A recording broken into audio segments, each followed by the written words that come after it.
Well, this morning it's going from bad to worse for Congressman Anthony Weiner. An X-rated photo, which Weiner admits he did send, has now become public, and several of his fellow Democrats are asking him to resign from Congress. Weiner's personally apologized to many colleagues, including former President Bill Clinton, who officiated at Weiner's wedding back in July. And there's now word that Weiner's wife, an aide to Secretary of State Hillary Clinton, is pregnant. Joining us now is Democratic strategist Robert Zimmerman. Mr. Zimmerman, good morning. Good morning. This morning.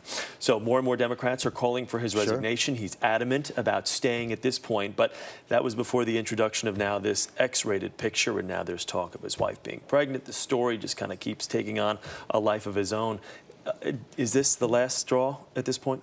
Well, we're going to have to see how events unfold and how they progress. Remember, when Congress reconvenes next week, Congressman Weiner has to address the issue of the Ethics Committee, holding investigations, looking at subpoenaing all of his laptops and computer files to see if he was in any way dialoguing or having internet relations with people and the age limits of those individuals. Did he use government facilities in this process? If any of that's true, game over. And he's going to have to deal with the pressure of his colleagues when they come back into session as well. Is he getting any support from any corner, or is he just being totally ostracized? Right now, most Democratic members of Congress I speak to would sooner stand next to Congressman Paul Ryan, the Republican who authored the end of Medicare, than stand with Anthony Weiner. Yeah, that's saying something, I guess. Let me ask you this. You're a strategist like the people you've talked to. Does he need to step down? I mean, is that what he needs to do in your estimation?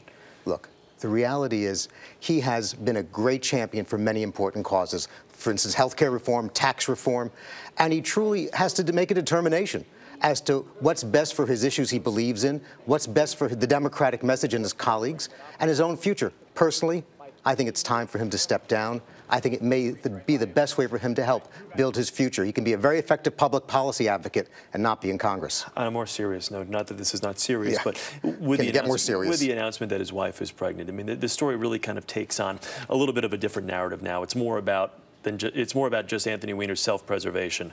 But now there's more to this story. Well, look, first of all, Huma Abedin is a role model as a public servant. She's one of the most respected people, really beloved in Washington and by people who've worked with her from both parties. I admire her and I regard her as a friend. I think have the highest regard for her. Her pregnancy and her life is not at issue here, and it really should be off the table.